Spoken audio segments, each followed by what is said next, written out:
Episode 66. Akilan இதற்கு முன்பு நடந்த சர்வதேச போட்டிகளை பற்றிய தகவல்களை சேகரித்தான். முதல் 10 வீரர்களை பற்றி தெரிந்து கொண்டதில் அவனுக்கு சவாலாக இருக்கப் போகிற 2 எதிரிகளை கண்டறிந்தான். ஒன்று பிரபஞ்ச வீரன் பட்டம் வென்ற தீரன் முரிலா, மற்றொன்று அவனது நண்பன் ஹடூசா. அகிலன் தோளில் அமர்ந்திருந்த சின்னு, தீரன் முரிலா தான் பல வருஷமா பிரபஞ்ச வீரன் பட்டத்தை தக்க வச்சிருக்கான். ஆனா அவனால இன்னும் 2ஆம் கட்ட உலகத்துக்கு போகவே முடியல. அது ஏன்னும் தெரியல. அவனுக்கு முன்னாடி பட்டம் வென்றவர்கள் எல்லாமே இந்த உலகத்தோட 2வது நிலைக்கு தகுதி பெற்று போயிட்டாங்க. ஆனா இவன் இன்னும் இங்கதான் இருக்கான். 2வது இடத்தை பிடிச்சது ஹடூசா, அவனோட நண்பன். இவங்க 2 பேரும் தான் போன வருஷம் இறுதி போட்டியில கலந்துக்கிட்டாங்க. இவங்க முதல்ல சண்டையில சந்திச்சுக்கிட்டாலும் 2 பேரும் நல்ல நண்பர்கள் ஆயிட்டாங்க. இவங்க 2 பேரையும் எதிர்த்து சண்டை போடுறது நிச்சயமா அவனுக்கு சுலபமா இருக்க போறதில்ல என்றது. தீரன் முரிலா மற்றும் ஹடூசா கடந்த வருடம் சண்டையிடும் காணொலியை அகிலன் பார்த்து கொண்டிருந்தான். ஆஹா, 2 பேருமே அசாத்தியமான வீரர்களா இருக்காங்களே. அற்புதமான மாய சக்திகளை வேற வச்சிருக்காங்க. இந்த வருஷம் இன்னும் கடுமையா அவங்க போட்டிக்கு தயாரா இருப்பாங்க என்றான். அகிலன் மேலும் தொடர்ந்தான். இவ்வளவு விசேஷம் நிறைஞ்ச மனிதர்களா இருந்தாலும் அவங்களால ஏன் இன்னும் 2ஆம் கட்ட உலகத்துக்கு போக முடியல என்று அகிலன் யோசித்து குழம்பினான். அகிலன் தோளில் இருந்த சின்னு, அது மட்டும் இல்ல அகிலா, அவனுங்க திறமையா சண்டை போடலனா கூட அவங்க வச்சிருக்கிற புனித மாய சக்திகளே எதிரிகளை அச்சுறுத்தும் வகையில சக்தி வாய்ந்ததா இருக்கும் என்றது. போட்டியோட ஆரம்பத்துல அவங்களை யுத்த களத்துல சந்திச்சிடக்கூடாது. அப்புறம் முதல் ஆளா நான் தான் வெளியேறுவேன். அவங்க எப்படி சண்டை போடுறாங்க, எப்படி அவங்க திறமைகளை மேம்படுத்திக்கிறாங்கன்னு இது எல்லாத்தையும் நான் தெரிஞ்சுக்கணும் என்றான் அகிலன். அப்போது அகிலனுக்கு விபாஷாவிடமிருந்து அழைப்பு வந்தது. மாயத்திரையில், அகிலா எங்க இருக்க நீ? மாகவி இப்பெல்லாம் உன்னை பத்தி பெருமையா பேசுறா. சரி, உனக்கு உன் வாழ்க்கையில ஒரு முக்கியமான சந்தர்ப்பம் கிடைச்சிருக்கு என்றாள் விபாஷா. ரைட்டு, இப்ப என்ன சொல்ல போறாளோ? இவ மட்டும் அழகா இல்லைன்னா இந்த ஊரை விட்டு கூட ஓடி போயிடுவேன். ஆனா இந்த முகத்தை பார்க்க வேற பிடிச்சிருக்கே என்று மனதிற்குள் நினைத்தவன், சொல்லுங்க தலைவி, நீங்க என்ன செய்ய சொன்னாலும் உடனே செய்ய காத்திருக்கா இந்த படை வீரன் என்றான் பவ்யமாக. தீரன் முரிலா பிரபஞ்ச வீரன் பட்டியல இருக்கிற ஒரு முக்கியமான வீரன், என்னோட நெருங்கிய நண்பர். அவர் என்கிட்ட ஒரு உதவி கேட்டிருக்காரு. என்னால மறுக்க முடியல. மாகவி அனுப்பலான்னு நினைச்சேன். அவர் ரொம்ப கோவக்காரி. அதான் உன் பேரை சொல்லியிருக்கா அகிலா என்றான் விபாஷா. அகிலனின் காதருகே தோன்றிய சின்னு, உள்ளூர்ல நீ அடி வாங்கினது போதாதுன்னு இப்போ உன்னை வெளியூருக்கு அனுப்புறா உன் காதலி. சமத்தா போயிட்டு வராசா என்றது. அகிலா யோசிக்காத, இது ஒரு நல்ல சந்தர்ப்பம். நீயே நினைச்சாலும் இது போல வீரர்களை போய் பார்க்க முடியாது. இவர் என்கிட்ட ஒரு நல்ல வேகமான மாணவனா கேட்டாரு. எனக்கு தெரிஞ்சு உன்னை போல எதையும் வேகமா கத்துக்கிட்ட நபரை நான் பார்த்ததே இல்லை. உனக்கும் என்னை விட திறமையான ஆளுங்க கிட்ட பயிற்சி எடுத்தாதான் நீயும் கொஞ்சம் ஒழுங்கா யோசிப்ப என்று கூறினாள் விபாஷா. அகிலனும் இது ஒரு நல்ல சந்தர்ப்பமாக எடுத்துக்கொண்டார். அவன் எப்படியும் தீரன் முரிலாவை விரைவில் சந்திக்க நேரிடும் என்பதால் விபாஷா கூறிய இடத்திற்கு சென்றான். அங்கு தீரன் முரிலா கடுமையான சண்டை பயிற்சி செய்து கொண்டிருந்தான். அகிலனை கண்டதும் பயிற்சியை நிறுத்தினான். விபாஷா உங்களை பார்க்க சொன்னாங்க. முரிலா ஒரு நீண்ட பெருமூச்சு விட்டு, எனக்கு நீ ஒரு உதவி செய்யணும். விபாஷா உங்ககிட்ட அதை பத்தி எதுவும் சொன்னால என்றான். அகிலன், உதவியா? உங்களுக்கு உதவி செய்ய நான் யாருங்க? உங்களுக்கு உதவுறதுக்கு நிறைய பேர் வருவாங்க. என்கிட்ட என்ன உதவி எதிர்பார்க்குறீங்க? நான் கேட்க போற விஷயத்த உன்னால மட்டும் தான் செய்ய முடியும். யோசிக்காத. அதுக்கு உன்னோட விலை என்னங்கிறத மட்டும் நீ சொல்லு என்றான் முரிலா. முதல்ல நான் என்ன பண்ணுன்னு சொல்லுங்க என்று கேட்டான் அகிலன். அதை நாம இங்க பேச வேண்டாம். என்னோட இடத்துக்கு போலாம், என் கூட வா என்று அழைத்தான் முரிலா. அகிலன் குழம்பினார். இந்த முரிலா என்கிட்ட இருந்து என்ன உதவி எதிர்பார்க்கிறா? நாளைக்கு போட்டிகள் துவங்க போகுது. அவன் பயிற்சி செய்யறதை விட்டுட்டு என் கூட என்ன ரகசியம் பேச போறான்? போட்டியை பத்தி ஏதாவது இருக்குமா என்று அகிலன் யூகித்தான்.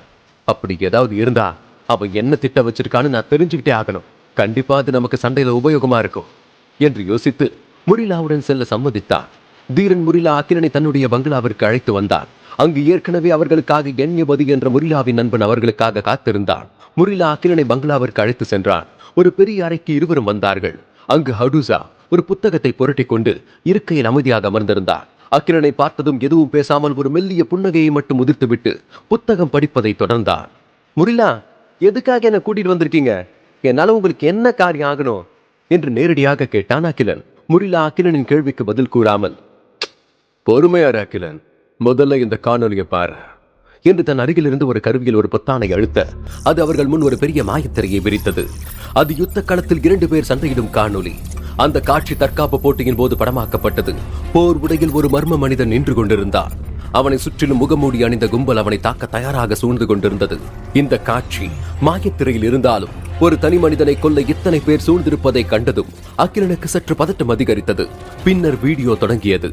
மர்ம கும்பலால் முற்றுகையிடப்பட்ட மனிதன் சண்டையை தொடங்கினான். அருமையான படுகொலை நிகழ்ச்சியை அவன் அரங்கேற்றினான். 1 நிமிடம் 23 வினாடிகளில் போர் உடையில் இருந்த மனிதன் வெறும் ஒரு குத்துவாளை மட்டுமே பயன்படுத்தி 34 பேரை கொடூரமாக கொலை செய்தான். அவன் கத்தி குத்திலிருந்து யாராலும் தப்பிக்க முடியவில்லை. ஒருவனை கொல்லும் முயற்சியில் ஈடுபட்ட 34 பேரும் ரத்தம் வழிய தரையில் இறந்து கிடந்தார்கள். பிணங்களுக்கு நடுவே ஒரு மனித வேட்டையாடும் ஒரு ராட்சசன் போல அவன் கம்பீரமாக நின்று கொண்டிருந்தான். எந்தவித சின்ன தயக்கமும் இன்றி மற்றவர்களின் உயிரை சர்வ சாதாரணமாக எடுப்பவனை கண்டு அகிலன் திகைத்து நின்றான். காணொலியை பார்த்த பிறகு முரிலா அகிலனிடம், இவன் பார்க்கறதுக்கு கிட்டத்தட்ட புண்ண மாதிரி இருக்கால என்று சொன்னான். ஐயோ, அது நான் கிடையாதுங்க என்று மறுத்தான் அகிலன். கண்டிப்பா அது நீ இல்லைங்கிறது எனக்கு நல்லாவே தெரியும். பிபாஷா கிட்ட இந்த காணொலியை காட்டும் போது அவதான், நீங்க 2 பேரும் சண்டையிடுற பாணி ஒரே மாதிரி இருக்கு, நீ தாக்குறதுக்கு முன்னாடி எந்த எச்சரிக்கையும் அறிகுறியும் இல்லைன்னு சொன்னா. ஆனா உன்னோட தாக்குதல் சரியான நேரத்துல வேகமாவும் கடுமையாவும் இருக்கு. நீங்க 2 பேருமே வேகமானவங்க தான் என்றான் முரிலா. அதுக்கு இப்ப என்ன செய்யணுங்கிறீங்க என்று முகம் சுழித்தபடி கேட்டான் அகிலன். முரிலாவுக்கு அகிலன் எந்த விளக்கமும் அளிக்க விரும்பவில்லை. இவனோட பேரு ருத்ரவேமுலா. பல 100 வருடங்களுக்கு முன்னாடி பரிணாம வளர்ச்சி அடைஞ்ச அரைக்கடவுளான வம்சிதாரோட பேர. இந்த வருஷம் திமோர் நகரத்தோட முதன்மை வீரன் பட்டம் பெற்றவன்.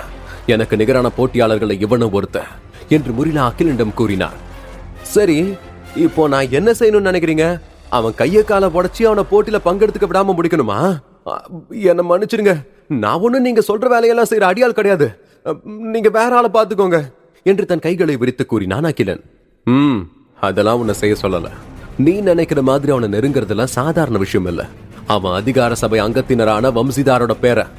எங்களாலேயே அவனை ஒண்ணும் பண்ண முடியல. உன்னால மட்டும் எப்படி முடியும்?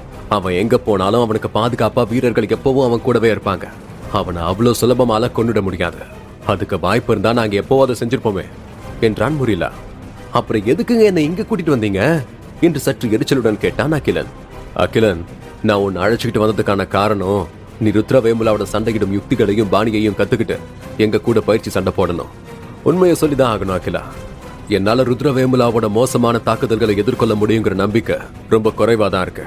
நீ அவனோட சண்டையிடும் பாணியை பின்பற்றி என் கூட சண்டை போட்டா நான் அந்த ருத்ரவேமுலாவோட தாக்குதல்களை சமாளிக்க உதவியா இருக்கும் என்றான் முரிலா.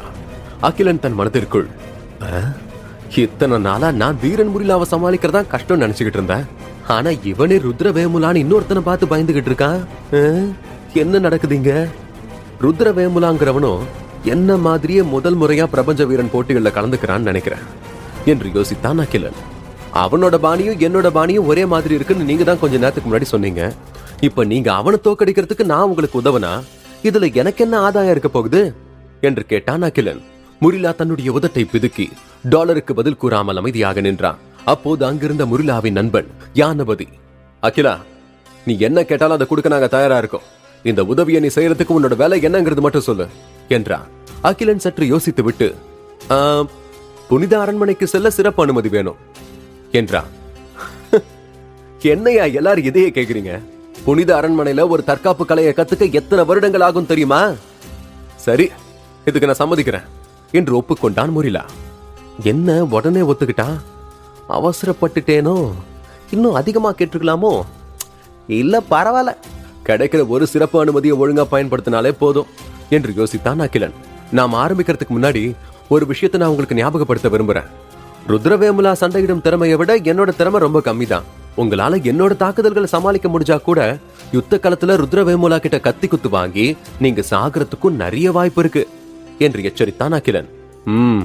எனக்கும் அது நல்லா தெரியும். தற்காப்பு கலை போட்டிகள்ல ருத்ரவேமுலா சண்டையிட்ட காணொலிகளை உனக்கு கொடுக்கறேன். அதை நல்லா பார்த்து அவனுடைய அசைவுகள் ஒவ்வொன்னையும் நீ கத்துக்கோ. அவன் எப்படி சண்டை போடுறானோ அதே போல அச்சு அசலா நீ என் கூட சண்டை போடணும். புரியுதா? நமக்கு அதிகமா நேரம் கிடையாது. எனக்கு இருக்கிற ஒரே பயம் அவன் என்னோட முதல் எதிரியா வந்துடக்கூடாதுங்கிறதா. அப்படி அவன் வரலனா எனக்கு பயிற்சி பண்றதுக்கு கூடுதலான நேரம் கிடைக்கும் என்றான் தீரன் முரிலா. ருத்ரவேமுலாவின் சண்டையிடும் காணொலிகளை அகிலன் ஒவ்வொன்றாக பார்க்க துவங்கினான். தீரன் முரிலா சென்று ஹடுசாவின் அருகில் அமர்ந்தான். இருவரும் ஒருவரை ஒருவர் பார்த்து மெல்லிதாக புன்னகைத்துக் கொண்டார்கள். ருத்ரவேமுலாவின் காணொலியை பார்த்துக் கொண்டிருந்த அகிலன் மனதில் யோசித்தான். இந்த காணொலிகள் எல்லாமே திருட்டுத்தனமா எடுக்கப்பட்டிருக்கு. எது எப்படியோ தீரன் முரிலாவுக்கே சவாலான ஒரு வீரனை பத்தி தெரிஞ்சுக்கிறது எனக்கும் சாதகமா தான் அமையும் ஒருவேளை நாளைக்கு நான் அவனை எதிர்கொள்ற நிலைமை வந்தா இந்த பயிற்சி எனக்கு உதவும். ஏன்னா இப்படி ஒரு கொடூரமான வீரனை பத்தி தெரியாம சண்டை போட்டா யுத்த களத்துல சாக வேண்டியதுதான். இருவரின் பாணியும் ஒரே மாதிரியாக இருந்தாலும் அகிலன் யாருடைய உதவியுமின்றி தானாக தன் திறமைகளை வளர்த்துக் கொண்டவன். ஆனால் ருத்ரவேமுலா அப்படி அல்ல. உலகத்தின் தலை சிறந்த குருமார்களிடம் பயிற்சி பெற்று சிறந்த மாணவன் என்று எல்லோரிடமும் பெயர் எடுத்தவன். அதனால்தான் டாலரின் திறமையை விட ருத்ரவேமுலாவின் திறமை மிகவும் நேர்த்தியானதாகவும் வேகமானதாகவும் இருந்தது. அது மட்டுமில்லாமல் ருத்ரவேமுலா அகிலனை விட உடல் வலிமை உடையவனாக இருந்தான். எல்லா வகையிலும் அகிலனை விட சிறந்தவனாக ருத்ரவேமுலா இருந்தான். யுத்த களத்தில் அவனை சந்திக்க நேர்ந்தால் என்ன ஆகுமோ என்று யோசித்து பதட்டம் அடைந்தான்.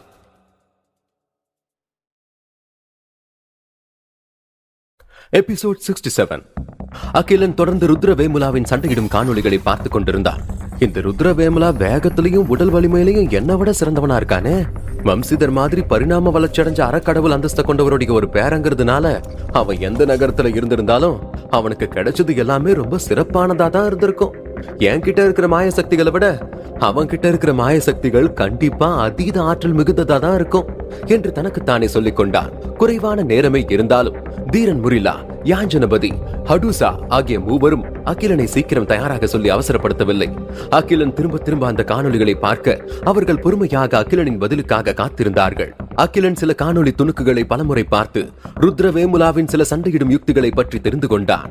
புனித அரண்மனைக்குள் நுழைவதை விட இன்று அவனுக்கு கிடைத்த பாடம் மிக பெரியது என்று கருதினான். அகிலன் காணொளி பார்க்க ஆரம்பித்து 4 மணி நேரங்கள் மட்டுமே ஆகியிருந்தாலும் இது அவனுடைய வாழ்க்கையில் ஒரு புரட்சிகரமான மாற்றத்தை கொண்டு வரப்போகிறது என்று நம்பினான். ருத்ரவேமுலாவின் சண்டையிடும் முறையை முழுமையாக புரிந்து கொண்ட பிறகு அவன் தாக்குதல்கள் பயங்கரமாக இருப்பதைக் கண்டு அகிலன் ஆச்சரியம் அடைந்தான். ஆனால் அவனது பாணியில் சில நுட்பமான குறைபாடுகள் இருந்தன. மற்றும் ருத்ரவேமுலாவின் சண்டையிடும் பாணியை ஆழமாக புரிந்து கொள்பவர்களுக்கு மட்டுமே இந்த பாணியில் உள்ள குறைபாடுகளை பற்றி தெரிந்து கொள்ள முடியும். பொறுமையை இழந்த தீரன் முரிலா தன் இருக்கையிலிருந்து எழுந்து அகிலனை அழைக்க முற்பட்டான். அப்போது அவன் அருகில் அமர்ந்திருந்த நண்பன் ஹடூசா அவனை தடுத்தான். பொழுது சாய்ந்து விட்டது. அகிலன் ஒரு வழியாக காணொளிகள் அனைத்தையும் பார்த்து முடித்தான். அகிலன் ஒரு நீண்ட பெருமூச்சு விட்டு உற்சாகத்துடன் எழுந்தான். மூவரையும் பார்த்து ஆரம்பிக்கலாங்களா என்று கேட்டான். கண்டிப்பா, நீ எப்படி ருத்ரவேமுலாவோட பாணியில சண்டை போடுறங்கிறத பார்க்க நானும் ஆவலா காத்திருக்கேன் என்று அகிலனை தன் பயிற்சி அறைக்கு அழைத்து சென்றான். அங்கு தீரன் முரிலா பயிற்சி செய்வதற்காகவே யுத்த களம் போலவே ஒரு மேடை அமைக்கப்பட்டிருந்தது. இருவரும் அதன் மீது ஏறி எதிரெதிரில் நின்று கொண்டிருந்தார்கள். ஹடுசாவும் யானபதியும் மேடைக்கு வெளியில் நின்றார்கள். ருத்ரவேமுலா வைத்திருப்பது போல அகிலனும் தன் கையில் ஒரு சின்ன கத்தியை எடுத்துக் கொண்டான். அந்த கத்தி பயிற்சி சண்டைகளுக்கு மட்டுமே பயன்படுத்தப்படும் ஒரு கூர்மங்கிய கத்தி ஆகும். இதை வைத்து தாக்குவதால் பயிற்சியின் போது யாரும் காயமடைய மாட்டார்கள். இருவரும் சண்டையிடுவதற்காக தயாராக நின்று கொண்டிருக்க என்று யாஞ்சனபதி மணி அடித்து சண்டையை துவக்கி வைத்தான். வா என்று அகிலனை முதலில் தன்னை தாக்க அழைத்தான் தீரன் முரிலா. ருத்ரவேமுலா முதலில் எப்படி தாக்குவான், எங்கிருந்து ஆரம்பிப்பான் என்பதை காண ஆவலாக இருந்தான் முரிலா. ருத்ரவேமுலாவிடமிருந்து கற்றுக்கொண்டதை போல தன் கையில் இருந்த குத்துவாளை எதிரிக்கு தெரியாத வகையில் பிடித்துக் கொண்டு முரிலாவை நெருங்க ஆரம்பித்தான் அகிலன். 2 அடி தூரத்தில் முரிலா நின்று கொண்டிருந்ததால் உடனே அகிலன் தாமதிக்காமல் தான் மறைத்து வைத்திருந்த கத்தியை எடுத்து அவன் எதிர்பார்க்காத நேரத்தில் சரக்கென்று முரிலாவை தாக்கினார். யாஞ்சனபதி அதிர்ச்சியில் வாயை பிளந்தான். ஹடுசா தன் புருவங்களை உயர்த்தி ஆச்சரியப்பட்டான். முரிலா புதிய வகை உலோகத்தால் செய்யப்பட்ட கனமான கவசத்தை அணிந்திருந்தான். அகிலனின் தாக்குதலை சமாளிக்க தாமதமானதால் முரிலாவின் இடுப்பில் அகிலனின் கத்தி பாய்ந்தது. அடச்ச, நீ அப்படியே ருத்ரவேமுலா மாதிரியே சண்டை போடுற என்று ஆச்சரியத்துடன் கேட்டான் முரிலா. யாஞ்சனபதியும் ஹடுசாவும் வித்தியாசமாக பார்த்தார்கள். அகிலனின் முதல் தாக்குதலை இத்தனை சிறப்பாக இருப்பதை கண்டு வியந்தார்கள். அகிலனுக்கே இது ஆச்சரியமாகத்தான் இருந்தது. அவன் விடாமுயற்சியுடன் உக்கிரமவர்ம கலையையும் கடவுளின் கை எனப்படும் நிகழ்பட விளையாட்டிலும் தொடர்ந்து பயிற்சி எடுத்து வந்ததால் அவைகள் அவனது வேகத்தை சற்றே மேம்படுத்தி இருந்தது. ருத்ரவேமுலாவின் சண்டையிடும் திறன்களை கற்றுக்கொண்டதோடு மட்டுமில்லாமல் அதில் சில புதிய நுணுக்கங்களையும் கையாள நினைத்தான். அதன் விளைவாக அவன் தாக்குதலை கண்டு அவனை ஆச்சரியப்படும் நிலை உருவானது. தீரன் முரிலா பலமாக சிரித்தான். நிலைமை எனக்கு சாதகமா இருக்கா அகிலன்? உன் மூலமா ருத்ரவேமுலாவோட சண்டையிடும் பாணியை தெரிஞ்சுக்கிறதுனால அவனை யுத்த காலத்துல சமாளிக்கிறது எனக்கு ரொம்ப சுலபமா போயிடும் என்றார். இரவு முழுக்க பயிற்சி தொடர்ந்தது. யாரும் தூங்கவோ ஓய்வெடுக்கவோ செல்லவில்லை. தீரன் முரிலா மற்றும் அகிலன் ஆகிய இருவரும் தொடர்ந்து பயிற்சி சண்டையில் ஈடுபட்டார்கள். மற்ற இருவரும் வெளியே நின்று அவர்கள் சண்டை போடுவதை வேடிக்கை பார்த்துக் கொண்டிருந்தார்கள். பிரபஞ்ச வீரன் போட்டியில் கலந்து கொள்ள யாஞ்சனபதி தேர்வாகவில்லை. அமைதியாக அவர்களை கண்காணித்துக் கொண்டிருந்த ஹடுசாவிற்கோ அவர்களுடன் பயிற்சி செய்ய விருப்பமில்லை. ஒரு இரவு முழுவதும் பயிற்சி செய்தாலும் கூட முரிலாவால் அகிலனின் கத்திக்குத்திலிருந்து தப்பிக்க முடியவில்லை. அகிலனின் தாக்குதலில் இருந்து தன்னை தற்காத்துக் கொள்ள முரிலா தன் தற்காப்பு யுக்திகளை மேம்படுத்திக் கொள்ள வேண்டியிருந்தது. ஆனால் அகிலன் இந்த பயிற்சி சண்டையை நன்றாக உபயோகப்படுத்திக் கொண்டான். அவனது தாக்குதல் ஒவ்வொரு முறையும் சிறப்பாகவும் வேகமாகவும் இருந்தது. அகிலனின் தாக்குதலை சமாளிக்க முடியாத முரிலா, போது நிறுத்து, உன்னோட தாக்குதல்கள் இருந்து தப்பிக்க எனக்கு வழிய தெரியல. அப்படி இருக்கும்போது எப்படி ருத்ரவேமுலாவை யுத்த களத்தில் எதிர்க்க போறேனே தெரியல என்று வெறுப்பிடித்தவன் போல கத்தினான். அகிலன் சண்டையை நிறுத்தினான். ஹடுசாவும் யாஞ்சனபதியும் முரிலாவை சமாதானப்படுத்த முயன்றார்கள். இனிமே நான் பிரபஞ்ச வீரன் போட்டியில கலந்துகிட்ட அந்த ருத்ரவேமுலா கிட்ட தோத்து போக விரும்பல என்று மனம் நொந்து கூறினான் வீரன் முரிலா. பயிற்சியின் போது அமைதியாக இருந்த ஹடுசா தன் மௌனத்தை கலைத்து, இல்ல முரிலா, இப்போ உன்னால யுத்த காலத்துல ருத்ரவேமுலாவை வீழ்த்த முடியும், அதுக்கு நீ தாராளமா தயாராயிட்ட என்று நிதானமாக கூறினான். அதை கேட்டு குழம்பிய தீரன் முரிலா, என்ன சொல்ற ஹடுசா, என்னால அகிலனோட தாக்குதலையே சமாளிக்க முடியல, நான் எப்படி என்று தயக்கத்துடன் கேட்டான். என்ன ருத்ரவேமுலாவை விட இந்த அகிலன் சிறந்த வீரன், அதனால இவனோட தாக்குதல்களை சமாளிக்கிறது உனக்கு கஷ்டமா இருக்கலாம். ஆனா நீ ருத்ரவேமுலாவோட சண்டை போட்டனா உன்னால உன் உடம்புல கத்தி குத்து வாங்காம தவிர்க்க முடியும். உனக்கு அதிர்ஷ்டம் இருந்தா இன்னைக்கே நீ ருத்ரவேமுலாவோட சண்டை போடாம இன்னும் கொஞ்ச நாள் கழிச்சு சண்டை போட்டா உன்னால் அவனை சுலபமா வீழ்த்திட முடியும். ஹடுசாவின் இந்த வார்த்தைகளை கேட்டதும் தீரன் முரிலாவும் யாஞ்சனபதியும் அகிலனை வியப்பாக பார்த்தனர். ருத்ரவேமுலாவை போல அகிலன் ஒன்றும் பெரிய குடும்பத்தை சேர்ந்த வாரிசு கிடையாது. தவிர அகிலனை விட ருத்ரவேமுலாவுக்கு வயதும் அனுபவமும் கண்டிப்பாக அதிகமாக இருக்கும். ஹடுசாவை பற்றி இருவருக்கும் நன்றாக தெரியும். ருத்ரவேமுலாவை விட அகிலன் சிறந்தவன் என்று ஹடுசா கூறியது அவர்களுக்கு ஆச்சரியமாகவும் குழப்பமாகவும் இருந்தது. இந்த வார்த்தையை ஹடுசா சொல்லாமல் வேறு யாராவது சொல்லி இருந்தால் அவர்களை ஏளனம் செய்திருப்பார்கள். ஹடுசாவின் கணிப்பு என்றும் தப்பாக இருக்காது என்று அவர்களுக்கு எப்போதும் நம்பிக்கை உண்டு. எனவே அவர்கள் ஹடுசாவின் வார்த்தைகளை கேட்டு அதிர்ச்சியிலிருந்து மீளாமல் அகிலனை ஆச்சரியமாக பார்த்துக் கொண்டிருக்க ஹடுசா தொடர்ந்தான். அவன் அப்படி பார்க்க வேண்டிய அவசியம் இல்ல. ருத்ரவேமுலாவோட சண்டையிடும் பாணியை விட அகிலனோட சண்டையிடும் பாணி சிறப்பானதா இருக்குன்னு தான் நான் சொன்னேன். ஆனா ருத்ரவேமுலாவோட உடல் வலிமையோட ஒப்பிட்டு பார்த்தா அகிலன் கொஞ்சம் பலவீனமா தான் இருக்கான் என்று சொல்லி அகிலனை பார்த்து இன்முகத்துடன் புன்னகைத்து, பிரபஞ்ச வீரன் போட்டிக்கு உன்னை வரவேற்கிறேன் அகிலா. என்னோட பேர் ஹடுசா. உண்மையிலேயே நீ ஒரு சுவாரஸ்யமான வீரன் தான் என்று தன்னை அறிமுகப்படுத்திக் கொண்டான். அகிலன் தயக்கத்துடன் புன்னகையை வரவழைத்துக் கொண்டு, எனக்கும் உங்களை சந்திச்சதுல ரொம்ப சந்தோஷம் என்று கூறினார். இருவரும் ஒருவரை ஒருவர் பார்த்துக் கொள்ள முரிலா அவர்களை குறுக்கிட்டு அவர்கள் கவனத்தை கலைத்தான். சரி, நேரம் ஆயிடுச்சு, நாம உடனே சர்வதேச தற்காப்பு கலைக்கூடத்துக்கு போகணும். அகிலன், நீ எங்களோட வரியா? ஒன்னா போகலாம். நீ எங்களோட வரத ரைடு நகரத்துல இருக்கிறவங்க பார்த்தா உன்னதான் பெருமையா நினைப்பாங்க என்றான் முரிலா. இல்லங்க, எனக்கு கொஞ்சம் வேலை இருக்கு, நான் கிளம்புறேன் என்று கூறி அவர்களுடன் செல்ல மறுத்தான். அவர்களின் பங்களாவை விட்டு அகிலன் சென்றதும் தீரன் முரிலா ஹடுசாவிடம் அவசரமாக வந்து கேட்டான். நீ என்ன சொல்ற ஹடுசா? உண்மையிலேயே அகிலன் சிறந்தவனா? நீ நினைச்சிட்டு இருக்கிறத விட அகிலன் சிறந்தவன் தான் முரிலா. ருத்ரவேமுலா மாதிரி அகிலனும் வசதியான குடும்பத்தோட பின்னணியிலிருந்து வந்திருந்தான்னா அவன் அந்த ருத்ரவேமுலாவை விட 100 மடங்கு சிறந்தவனா இருந்திருப்பான். அவனால தற்காப்பு கலையோட சாராம்சத்தை நல்லாவே புரிஞ்சுக்க முடியுது. எல்லா வித்தையையும் அவனால சீக்கிரமாவே கத்துக்க முடியுது என்றான். யாஞ்சனபதி ஆச்சரியத்துடன் கூறினார். ஐயோ, ஹடுசாவே அகிலனை பத்தி இவ்வளவு பெருமையா பேசுறானா? கண்டிப்பா அந்த அகிலன் சிறந்த வீரனா தான் இருப்பான் என்றான். தீரன் முரிலா ஆர்வமாக கேட்டான். அப்படின்னா இன்னும் சில வருஷத்துல அகிலன் நம்ம எல்லாரையும் மிஞ்சிடுவான்னு சொல்றியா? அகிலனோட தாக்குதல் வலிமையானதா இருந்தாலும் அவன் முதல்ல எதிரிய நெருங்கணும். ஆனா யுத்த களத்துல எதிரிய நெருங்கிறது அகிலனுக்கு சுலபமான காரியமா இருக்க போறது இல்ல. அது மட்டும் இல்லாம இன்னைக்கு நடந்த பயிற்சியில அந்த அகிலன் உன் அனுமதியோட உன்னை தாக்குனான். ஆனா யுத்த களத்துல அதுக்கான வாய்ப்பு அவனுக்கு கிடைக்க போறது இல்ல. அவனோட திறமைகள் எல்லாத்தையும் வெளிக்காட்டுற அளவுக்கு அகிலனால சிறப்பா செயல்பட முடியாது என்றான் ஹடுசா. இந்த முறை அகிலனுக்கு பல சலுகைகள் கிடைத்தன. தீரன் முரிலா கூறியது போல புனித அரண்மனைக்கு நுழைய சிறப்பு அனுமதி வழங்கப்பட்டது. அதன் பிறகு அவன் தன்னுடைய மறைமுக தாக்குதலின் திறனை மேம்படுத்திக் கொண்டான். ஹடுசா கூறியது போலவே ருத்ரவேமுலாவின் தாக்குதலை விட அவனது தாக்குதல் சிறப்பானதாக மாறியிருந்தது. அகிலனின் தோளில் அமர்ந்திருந்த சின்னு, என்ன அகிலா, இந்த முறை எந்த தற்காப்பு கலையை பத்தி தெரிஞ்சுக்க போற என்று கேட்டது. தான் பார்த்த ருத்ரவேமுலாவின் காணொளியை நினைவுபடுத்திய அகிலன், அந்த ருத்ரவேமுலா ஏதோ ஒரு கால் வித்தையை கத்து வச்சிருக்கான், அதனாலதான் அவனால சுலபமா எதிரிக்கிட்ட நெருங்க முடியுது. இந்த முறை நானும் அவன மாதிரி கால் பலத்துல பயிற்சி எடுத்துக்கிட்டாதான் என்னாலையும் சுலபமா எதிரியை நெருங்கி தாக்க முடியும் என்று முடிவு செய்தான் அகிலன். ருத்ரவேமுலாவின் காணொளிகளை பார்த்து பயிற்சி செய்தாலும் அவன் தன் கால்களை சிறப்பாக பயன்படுத்தியது போல அகிலனால் பயன்படுத்த முடியவில்லை. எனவே அகிலன் தன்னுடைய அடுத்த கட்ட பயிற்சியாக கால் பலத்தின் மீது கவனம் செலுத்த வேண்டும் என்று முடிவு செய்தார். ஆனால் தற்போது புதுவித்தைகளை பயிற்சி செய்வதற்கு அகிலனுக்கு நேரமில்லை. அகிலன் ரைடன் நகரத்திற்கு சென்று டாலராக மாறி அங்கிருந்து சர்வதேச தற்காப்பு கலைக்கூடத்திற்கு சென்றார். தற்காப்பு கலைக்கூடத்திற்குள் பல நகரங்களிலிருந்து மனிதர்கள் கூட்டம் கூட்டமாக வந்து கொண்டிருந்தார்கள். பிரபஞ்ச வீரனுக்காக போட்டிகளில் கலந்து கொள்ளவிருக்கும் முதன்மை வீரர்களை அந்தந்த நகரத்து மக்கள் ஆரவாரத்துடன் வழி அனுப்பி வைத்தார்கள். அகிலன் தற்காப்பு கலைக்கூடத்திற்குள் நுழைய அங்கு கூடியிருந்த ரைடன் நகரத்து மக்கள் டாலரை கண்டதும் உற்சாகத்தில் துள்ளி குதித்தார்கள்.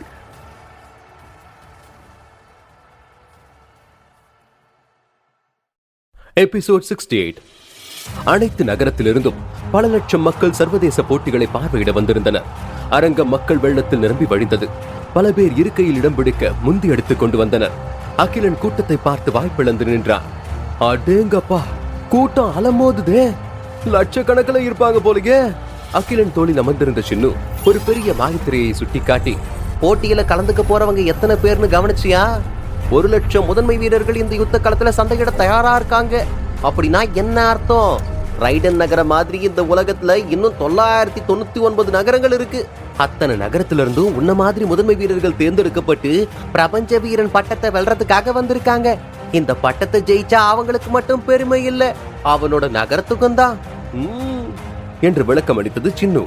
அகிலன் ஆச்சரியத்துடன், அப்படின்னா நான் லட்சத்துல ஒருத்தன்னு சொல்றியா என்று கேட்டான் அகிலன். ஆமா அகிலா, ஆனா பிரபஞ்ச வீரன் பட்டம் வெல்றதுக்கு முன்னாலேயே பிரபலமான வீரன்னா அது நீ மட்டும்தான். டாலரை பத்தி எல்லா நகர மக்களுக்குமே தெரியுமே. நீ அந்த தங்க கொம்பு கொண்ட வேற்று கிரகவாசியோட சண்டை போட தெரியுமா? அந்த காணொலிய பல நகரத்துல இருக்கிறவங்களும் பார்த்திருக்காங்க. உன்னோட ரசிகர்கள் எல்லா நகரத்திலயும் இருக்காங்க டாலர். நீ எதிரி அடிச்சு நொறுக்கிறத பார்க்க ஆவலா காத்துக்கிட்டு இருக்காங்க என்றது சின்னு. அகிலன் வேற்று கிரகவாசியுடன் சண்டையிட்டு நீண்ட காலமாகவில்லை. அதனால் மக்கள் பெரும்பாலும் டாலரை கண்டு ஆச்சரியப்பட்டாலும் அவனை ஒரு சவாலான போட்டியாளராக கருதவில்லை. இறுதியாக யார் யாருடன் மோதப் போகிறார்கள் என்ற பட்டியல் பெரிய மாயத்திரையில் ஒளிபரப்பப்பட்டது. அகிலன் வேகமாக டாலர் என்னும் பெயரை அதில் தேடி கண்டுபிடித்தார். மற்ற முதன்மை வீரர்களும் தங்களின் பெயரை கண்டறிந்து யார் யாருடன் சண்டை போட போகிறார்கள் என்பதை தெரிந்து கொண்டனர். அந்த பெயர் பட்டியல் ஒரு பிரமிடை போல கிளை கிளையாக வரையப்பட்டிருந்தது. முதன்மை வீரர்களுக்குள் நடக்கும் போட்டிகள் யுத்த களத்தில் 2 வீரர்கள் சண்டை போடுவார்கள். யார் ஜெயிக்கிறார்களோ அவர்கள் அடுத்த சுற்றுக்கு தகுதி பெறுவார்கள். தீரன் முரிலா மற்றும் ஹடுசாவுடன் தன் பெயர் இணைந்து இல்லை என்றதும் அகிலன் நிம்மதி பெருமூச்சு விட்டார். முதல் 10 இடத்தை பிடிக்கும் முன் அகிலன் அவர்களை சந்திக்கப் போவதில்லை. அகிலன் மறுபடியும் அந்த பெயர் பட்டியலில் அவனது பார்வையை மேயவிட அவனுக்கு சமீபத்தில் பரிச்சயமான இன்னொரு பெயரை கண்டான். ருத்ரவேமுலா. இவன் யார் கூட சண்டை போறான்னு பாப்போம் என்று அகிலன் ருத்ரவேமுலாவின் கிளையையும் அவனது கிளையையும் கவனித்தான். 2 ஒரே இடத்தில் இணைந்தது. அகிலன் தோளில் அமர்ந்திருந்த சின்னு, போச்சு அகிலா, நீ முதல் 10 பேர்ல இடம் பிடிக்க கடைசியா நீ ருத்ரவேமுலா கூட தான் சண்டையிட போற. உனக்கு சிறப்பான புனித மாய சக்திகள் கிடைக்கணும்னா நீ ருத்ரவேமுலாவை தோக்கடிச்சே ஆகணும் என்றது. அதற்கு பதிலளித்த அகிலன், தீரன் முரிலா ருத்ரவேமுலாவை பார்த்து பயப்படுறான். ஆனா நான் முரிலாவுக்கு முன்னாடி அந்த ருத்ரவேமுலாவை களத்துல சந்திக்க போறேன். இது ஒரு வகையில எனக்கு சாதகமான விஷயம்தான். தீரன் முரிலா மட்டும் என்கிட்ட வந்து ருத்ரவேமுலாவை பத்தி சொல்லாம இருந்திருந்தானா ஒருவேளை நான் அவன்கிட்ட தோத்து போயிருப்பேன். ஆனா இப்ப நிலைமையே மாறிடுச்சு. ருத்ரவேமுலாவுக்கு தெரியாது அவனை பத்தி நல்லா தெரிஞ்ச ஒருத்தன் தான் அவன் கூட மோத போறான்னு. அவனுக்கு அதிர்ஷ்டம் கம்மிதான். நான் முதல் 10 பேர்ல இடம் பிடிக்க போறது உறுதி என்று சந்தோஷத்துடனும் நம்பிக்கையுடனும் கூறினார். மற்ற வீரர்கள் ருத்ரவேமுலாவுடன் சண்டையிட பயந்தாலும் ருத்ரவேமுலாவின் காணொலிகளை பார்த்து அவனது வாணியை கற்றுக்கொண்ட அகிலன் அவனை தோற்கடிக்க போகும் சந்தோஷத்தில் திளைத்தான். பறந்து விரிந்த விளையாட்டு அரங்கத்தில் பல ஆயிரம் யுத்த மேடைகள் அங்கொன்றும் இங்கொன்றுமாக மிதந்து கொண்டிருந்தது. அதில் பல ஆயிரக்கணக்கான வீரர்கள் சண்டையிட தயாராக இருந்தார்கள். நான் கலந்துக்கிற போட்டிக்கு இன்னும் நேரம் இருக்கு. அதுக்குள்ள மற்ற வீரர்கள் எல்லாம் எப்படி சண்டை போடுறாங்கன்னு பாப்போம். குறிப்பா அந்த ருத்ரவேமுலா எப்படி சண்டை போடுறான்னு நேர்ல போய் பாப்போம்.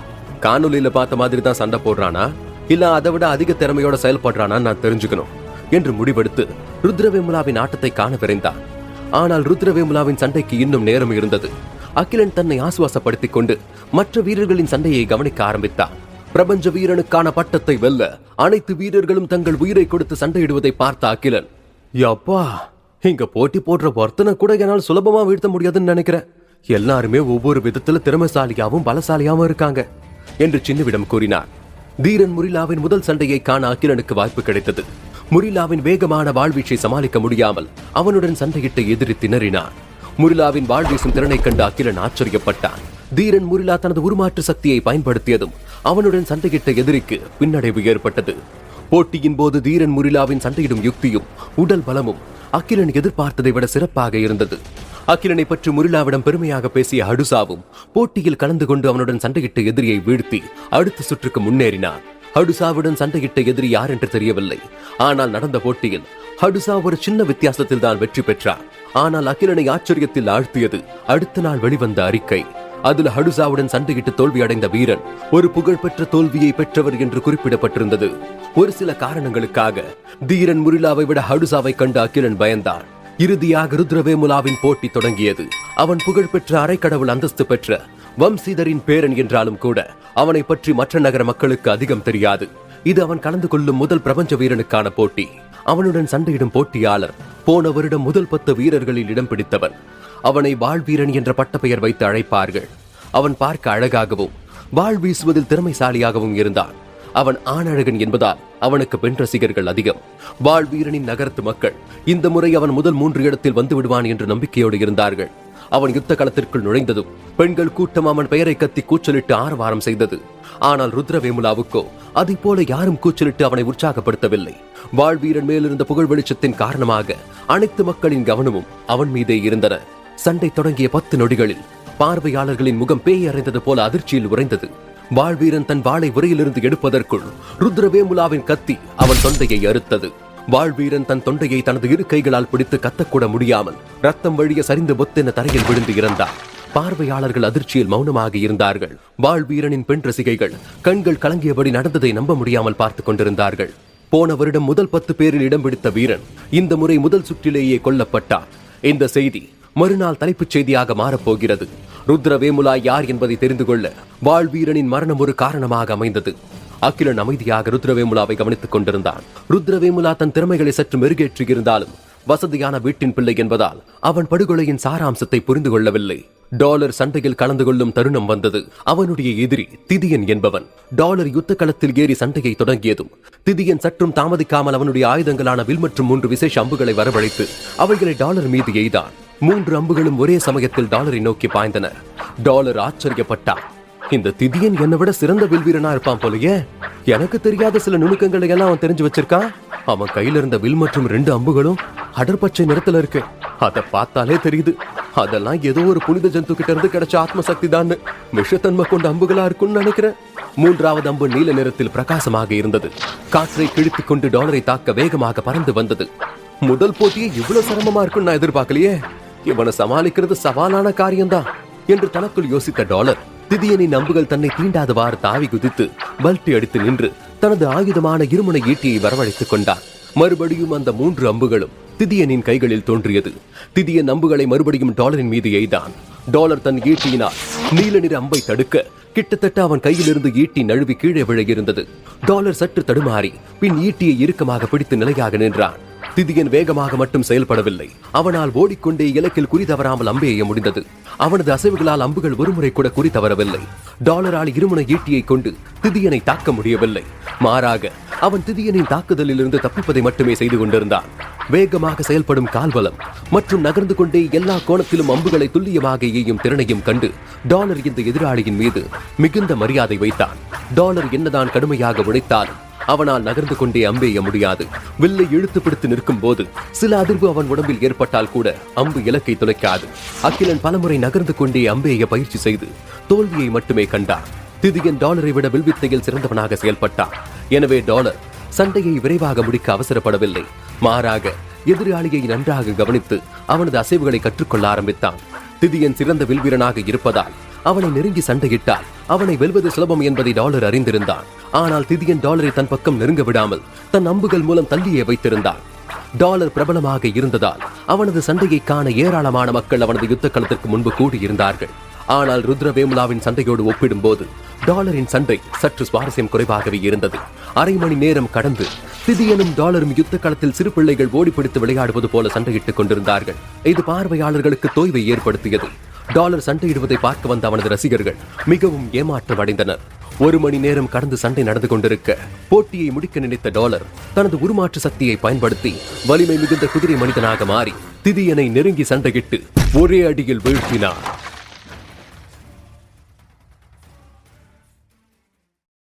எபிசோட் 69. முதல் கட்ட போட்டிகள் நடந்து முடிந்த கையோடு அனைத்து பத்திரிகைகளிலும் போட்டியில் வெற்றி பெற்ற வெற்றியாளர்களின் விவரத்தை பற்றிய செய்திகள் வெளிவந்தன.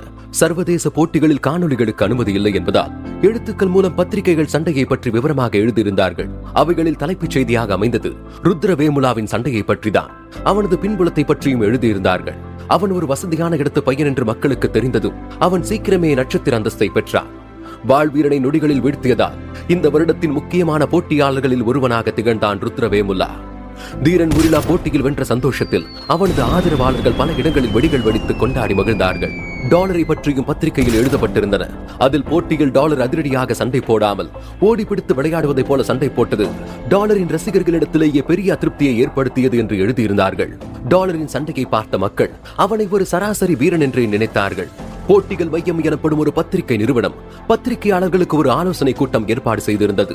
ஆலோசனை அறையில் தலைமை பத்திரிகையாளர் உஜாகர் தனது டேபிளை விரல்களால் தட்டி கொண்டிருந்தார். அவரது வலப்பக்கத்தில் மணித் முலாபி அமைதியாக அமர்ந்திருந்தார். உஜாகர் மெல்லிய புன்னகையுடன் மணித் முலாபியை பார்த்து, இன்னைக்கு நடக்கிற போட்டிகளோட அடிப்படையில பார்க்கும்போது நாம செய்தி சேகரிப்புல மாற்றங்கள் செய்யலான்னு எனக்கு தோணுது. அதை பத்தி நீ என்ன நினைக்கிற மணித்து என்று கேட்டார். நீங்க எந்த மாதிரி மாற்றங்களை உங்க மனசுல வச்சிருக்கீங்க என்று குழப்பத்துடன் கேட்டான் மணித். டாலரின் காணொலியை பரப்பியவன் என்பதனால் பத்திரிகை துறையில் அவன் சுலபமாக இணைந்து விட்டார். மணித்து, நாம பத்திரிகைக்காரங்க, மக்கள் அதிகமா விரும்புற செய்திகள் மேலதானே நாம கவனத்தை செலுத்தணும். இந்த போட்டிகள் மையம் அதுக்காகத்தானே நிறுவப்பட்டது. நாம போன தடவை மாதிரி கோட்டை விடாம சிறந்த சண்டைகளை மட்டும் தேர்வு செஞ்சு அதை பத்தின விவரங்களை சேகரிச்சாலே போதும் என்றார் உஜாகர். சிறிது நேரம் நிதானமாக யோசித்த பின் மணித்திடம், டாலரை பத்தி வெளியிட்டுக்கிட்டு இருக்கிற செய்திகளை கொஞ்ச காலத்துக்கு நாம தற்காலிகமா ஒத்தி வைப்போம். அவன் என்னைக்கு சுவாரஸ்யமா சண்டையிடுறானோ அப்ப அவனை பத்தி எழுதலாம். இப்ப நாம பிரதானமா கவனம் செலுத்த வேண்டியது ருத்ரவேமுலாவோட சண்டையில தான். நீ என்ன சொல்ற என்று கேட்டார். உஜாகருக்கு இடது பக்கத்தில் அமர்ந்திருந்த மூத்த பத்திரிகையாளர் பிரதீஷன், தலைமை ஆசிரியர் உஜாகர் சரியான யோசனை தான் சொல்லியிருக்காரு. ருத்ரவேமுலா தான் பிரபலமாக போறான். அவனை பத்தின செய்திகள் வந்தாதான் மக்கள் ஆர்வமா நம்ம செய்திகளை படிப்பாங்க. அதுவும் இல்லாம டாலர் அதிர்ஷ்டத்துல பிரபலமாயிருக்கான்றது நமக்கு நல்லாவே தெரியுது. அவனால முதல் 100 பேர்ல கூட வர முடியாதுன்னு நினைக்கிறேன். நாம ருத்ரவேமுலாவோட சண்டைகளை கவனம் செலுத்துறதுதான் நல்ல முடிவு. ஏன்னா அவன் போட்டியில முதல் இடத்தை பிடிக்க கூட வாய்ப்பு இருக்கு என்று மணித் முலாபியை வஞ்சகமாக பார்த்து கூறினார். கடந்த வருடம் சர்வதேச போட்டிகள் பற்றின செய்திகளை சேகரிக்கும் பொறுப்பை பிரதீஷன் தான் கவனித்துக் கொண்டிருந்தார். ஆனால் மணித் முலாபி பத்திரிகையாளராக சேர்ந்தவுடன் பொறுப்புகள் அவனிடத்தில் ஒப்படைக்கப்பட்டன. அதனால் பிரதீஷனுக்கு மணித் முலாபியை பிடிக்காது.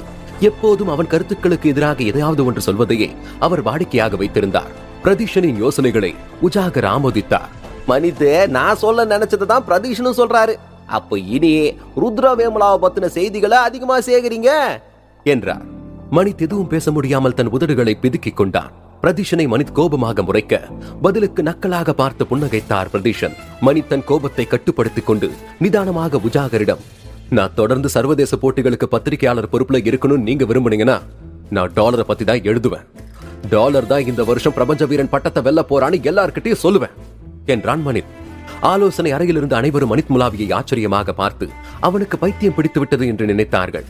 ஒவ்வொரு ஆண்டும் போட்டிகளின் போது சிறந்த சண்டையை பற்றியும் சிறந்த வீரர்களை பற்றியும் பேசுவதற்காக போட்டிகள் மையம் எனும் சிறப்பு நிகழ்ச்சி ஏற்பாடு செய்யப்பட்டிருந்தது. அதில் சிறப்பு தொகுப்பாளராக மணித் முலாவி இருந்தான். அவர்கள் நடந்து முடிந்த சர்வதேச சண்டைகளை பற்றியும் நடக்கவிருக்கும் சண்டைகளை பற்றியும் மேலும் அடுத்தடுத்து வரும் சண்டைகளில் யார் ஜெயிப்பார்கள் என்பது பற்றியும் விவாதம் செய்வார்கள். இதை காணொலியாக பதிவு செய்து மக்களுக்கு அனுப்புவார்கள். இந்த பிரபலமான நிகழ்ச்சிக்கு மக்கள் மத்தியில் அதிகமான எதிர்பார்ப்புண்டு. நிகழ்ச்சியை கலந்து கொண்டு மணித் முலாவி பேசுகையில், எனக்கு டாலரை பத்தி நல்லா தெரியும். இந்த வருஷம் பிரபஞ்ச வீரன் பட்டத்தை ஜெயிக்க போறது டாலர் தான். இது என்னோட கணிப்போ வதந்தியோ கிடையாது. இதுதான் இறுதி முடிவா இருக்க போகுது என்று கூற இது மக்கள் மத்தியில் மிகப்பெரிய சர்ச்சையை ஏற்படுத்தியது. மணித் முலாவியின் கருத்துக்கு எதிர்மறையான பல மோசமான விமர்சனங்கள் மக்களிடமிருந்து வந்தன. மணித் முலாபி ஒரு மனநலம் பாதிக்கப்பட்டவன். அந்த டாலர் எப்படி சண்டை போட்டா நமக்கு தான் தெரியுமே. அவனால எப்படி முதல் இடத்தெல்லாம் ஜெயிக்க முடியும்? இங்க பாரு, நீ டாலரை படம் முடிச்சுதான் பிரபலமானன்னு எல்லாருக்கும் தெரியும். அதுக்காக நீ எப்பவுமே டாலருக்கு ஜால்ரா அடிச்சுக்கிட்டே இருக்காத. ஒன்னு புரிஞ்சுக்க, டாலர்லாம் பிரபஞ்ச வீரன் பட்டத்தை ஜெயிச்சுட்டானா அடுத்த சர்வதேச போட்டியை பார்க்க யாரும் வரமாட்டாங்க. ஆமா, நீ ருத்ரவேமுலாவை பத்தி என்ன நினைக்கிற? அவனை டாலர் ஜெயிச்சிருவானா? மணித் முலாபி ஆர்வ கோளாறுல பேசுறான். முதல் 10 இடத்துக்குள்ள போறதுக்கு டாலர் ருத்ரவேமுலாவை சந்திக்கணும். யுத்த காலத்துல அவன் உயிர் பழிச்சிருந்தாலே அது அவனோட அதிர்ஷ்டம் தான். என் தலைவன் தீரன் முரிலா இருக்காண்டா, அவர் தாண்டா முதல் இடத்த பிடிப்பாரு. அட, என் தலைவன் ஹட்டுசா இருக்காண்டா, இந்த வருஷம் அவர் தான்டா ஜெயிப்பாரு. முட்டாள் முட்டாள் முட்டாள். எனக்கும் டாலரை பிடிக்கும். ஆனா அவர் போன தடவை சண்டை போடும்போது ரொம்பவும் பயந்தாங்கோழித்தனமா சண்டை போட்டாரு. நான் டாலரோட ரசிகர். ஆனா அதுக்காக நீ சொல்றதெல்லாம் என்னால ஏத்துக்க முடியாது. ருத்ரவேமுலாவோட ஒப்பிட்டா அந்த டாலர்லாம் ஒண்ணுமே இல்ல. வேமுலா தான் ஜெயிப்பாரு. இல்ல மணித் முலாபி சொன்ன மாதிரி டாலர் தான் ஜெயிப்பாரு. டாலருக்கு ஆதரவாக குரல் கொடுத்ததால் மணித் முலாபி மீது பல விமர்சனங்கள் எழுந்தன. பலர் மணித்தின் விசுவாசத்தை கிண்டல் செய்தனர். சிலர் அவனை பத்திரிகை துறைக்கு லாயக்கற்றவன் என்றும் கருத்து தெரிவித்தனர். டாலரின் தீவிரமான ரசிகர்கள் மட்டும் மணித் முலாபியின் வெளிப்படையான கருத்துக்களுக்கு ஆதரவு தெரிவித்தனர். மறுபடியும் ஆலோசனை கூட்டம் நடைபெற்றது. என்ன மன்னிச்சிடு மனேத், நீ சொன்ன யோசனையை நிராகரிச்சது எவ்வளவு பெரிய தப்புன்னு இப்ப உணர்ற என்று யாஜனபதி காது வரை பள்ளியிலித்து கூறினார். என்னோட கடமையை தான் செஞ்சேன் என்று தன்னடக்கத்துடன் கூறினான் மணித் முலாபி. போலியான கருத்து கணிப்புகள் நடத்துகிறார்கள் என்பது போல சில கடுமையான விமர்சனங்கள் போட்டி மையத்தின் மீதும் மணித் முலாபியின் மீதும் வைக்கப்பட்டாலும் அவர்களது நிகழ்ச்சியை பார்க்கும் பார்வையாளர்களின் எண்ணிக்கை மடமடவன அதிகரித்தது. அது அந்த பத்திரிகை நிறுவனத்தின் வளர்ச்சிக்கு வழிவகுத்தது. அதனால் தலைமை பொறுப்பில் இருக்கும் யாஞ்சனபதி மணித்தை வெகுவாக பாராட்டினார். அதனை கண்ட பிரதேசன் பொறாமையுடன் பார்த்துக் கொண்டிருந்தார். மணித் முலாபி நிறுவனத்தின் வளர்ச்சிக்காகவே இப்படி பேசினான் என்பது அவருக்கு தெரியாது. யாஞ்சனபதி தன் இருக்கையிலிருந்து எழுந்து வந்து மணித் முலாபியின் தோள்களில் தட்டி கொடுத்து, விமர்சனங்களுக்கு எல்லாம் பயந்தா பத்திரிகை நடத்த முடியாது மனித். விடாத, தொடர்ந்து அந்த டாலர் பத்தி பேசிக்கிட்டே இரு. எவ்வளவுக்கு எவ்வளவு சர்ச்சையான செய்திகளை வெளிவிடுறோமோ அவ்வளவுக்கு அவ்வளவு நமக்கு வாடிக்கையாளர்கள் அதிகமாவாங்க என்று அனுமதி கொடுத்தார். கண்டிப்பா நீங்க பெருமைப்படுற அளவுக்கு நான் என்னோட வேலையை செய்வேன் என்றான் மணித் முலாபி. ஆலோசனை கூட்டம் முடிந்ததும் தலைமை ஆசிரியர் யாஞ்சனபதி அங்கிருந்து சென்றார். உடன் அமர்ந்திருந்த சில முக்கியமானவர்களும் கலைந்து சென்றார்கள். அப்போது மணித் முலாபியின் அருகில் வந்த பிரதீஷன், நீ புகழுக்காக ஆசைப்பட்டு உண்மையை மறைக்கிற? இன்னைக்கு வேணா நீ பிரபலமா இருக்கலாம், ஆனா நீ கொடுக்கிற செய்தி போலியானதுன்னு தெரிஞ்சா உன்னோட சேர்த்து இந்த நிறுவனமும் பெரிய அவமானத்தை சந்திக்கும். அப்புறம் நீ வேற எங்கேயும் போய் வேலை பார்க்க முடியாது. இந்த யாஞ்சனபதி பத்தி உனக்கு முழுசா தெரியாது. தனக்கு காரியம் ஆகணும்னா யாரு கால வேணும்னாலும் பிடிப்பான், யார் நெஞ்சில வேணும்னாலும் எட்டி மிதிப்பான் என்றான். மணித் முலாபி யோசித்து விட்டு பிரதீஷனுக்கு பதிலளித்தான். கண்டிப்பா எனக்கும் அதெல்லாம் நல்லாவே தெரியும். துணிஞ்சு முடிவெடுக்க தைரியம் இல்லாதவன் வாழ்க்கையில எதையுமே சாதிக்க மாட்டான் பிரதீஷன். மணித் முலாபி மெல்லிய புன்னகையுடன் கேட்டான். ஒருவேளை டாலர் எல்லாரையும் அடிச்சு காலி பண்ணி பிரபஞ்ச வீரன் ஆயிட்டானா அப்புறம் என்ன ஆகும் என்று கேட்டான். அதற்கு பிரதீஷனிடம் பதில் இல்லை. அவன் மனதில் யோசித்தான். டாலர் மட்டும் முதலிடத்தை பிடிச்சிட்டானா போட்டிகள் மைய நிறுவனத்தோட மதிப்பு பல மடங்கா உயரும். அதை விட மணித் முலாபி எல்லாருக்கும் விருப்பமான செய்தியாளனா மாறிடுவான். யாஞ்சனபதியும் மணித் முலாபிக்கு அளவில்லாத வசதிகளை செஞ்சு கொடுத்துருவான். பிரதீஷன் தன் மனதில் நினைத்ததை வெளிக்காட்டிக் கொள்ளாமல், நீ கனவு கண்டுகிட்டே இருக்க வேண்டியதுதான், நீ வேணா பாரு, அவனால முதல் 10 இடத்துல கூட வர முடியாது என்று ஏளனமாக கூறினான். நீ நம்பினாலும் சரி நம்பலனாலும் சரி, டாலர் தான் பிரபஞ்ச வீரன் பட்டத்தை வெல்ல போறான் என்று கூறிவிட்டு மணித் முலாபி அங்கிருந்து நகர்ந்தான். பிரதீஷன் மனதிற்குள் அவனை சபித்தான். முட்டாள், கூடிய சீக்கிரமே எல்லாரும் முன்னாடியும் நீ அவமானப்பட்டு நிக்கிறத நான் பார்க்க தாண்டா போறேன் என்றார். அகிலன் யாஞ்சனபதியின் பங்களாவிற்கு சென்று கொண்டிருந்தான். அகிலனின் தோளில் அமர்ந்திருந்த சின்னு, அகிலா, உன்னை பத்தி எல்லாரும் ரொம்ப மோசமா பேசிக்கிறாங்க, ஆனா உனக்கு அது தெரிஞ்சும் எப்படிடா கண்டும் காணாத மாதிரி இருக்க? ச்சே, உன்னை என் நண்பன்னு சொல்லிக்கவே அவமானமா இருக்குடா என்றது சின்னு. அதற்கு பதிலளித்தான் அகிலன். எங்க பாரு சின்னு, எனக்கு விமர்சனங்களை பத்தி எல்லாம் கவலையே இல்ல. நான் என்ன பண்ணணும்னு நினைக்கிறேனோ அதை பண்ணிட்டு முன்னேறி போய்கிட்டே இருப்பேன் என்றான். அகிலனுக்கு தன்னை பற்றி பரவும் செய்திகளை பற்றி எல்லாம் கவலை இல்லை. தற்போது அவன் யாஞ்சனபதியின் பங்களாவில் தீரன் முரிலாவுடன் சண்டை பயிற்சியில் ஈடுபட்டிருந்தான்.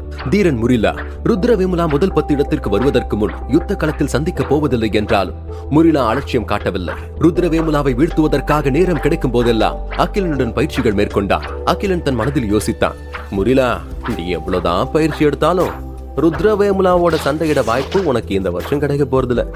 ஏன்னா அவன் முதல் 10 இடத்துக்கு வரத்துக்கு முன்னாடி நான் அவனை தோக்கடிச்சு வீட்டுக்கு அனுப்பிடுவனே என்று நம்பிக்கையுடன் இருந்தான். பிரபஞ்ச வீரன் பட்டம் பெற்ற தீரன் முரிலாவுடன் பயிற்சியில் ஈடுபடுவது தன் வாழ்நாளில் பொன்னான தருணம் என்று கருதினார். 2 நாட்கள் அவர்கள் பயிற்சியில் ஈடுபட்டார்கள். தீரன் முரிலா அகிலனை அனுப்பி வைத்துவிட்டு அவன் அடுத்த போட்டிக்கு தயாரானான். அகிலனுக்கு தன்னுடன் சண்டையிட போகும் அடுத்த போட்டியாளன் யார் என்று தெரிந்ததும் அவன் பதட்டமடையவில்லை. போட்டியின் போது எதிராளியின் சில நடைமுறை யுக்திகளை கற்றுக்கொள்ள வேண்டும் என்று மனதில் உறுதியுடன் இருந்தார். அனைவரும் வெவ்வேறு நகரங்களில் இருந்து வந்த முதன்மை வீரர்கள் என்பதால் ஒவ்வொரு வீரனிடமும் ஒத்தையாக மோதுவது அகிலனுக்கு கிடைத்த அரிய வாய்ப்பாகவே பார்த்தான். எபிசோட் 70.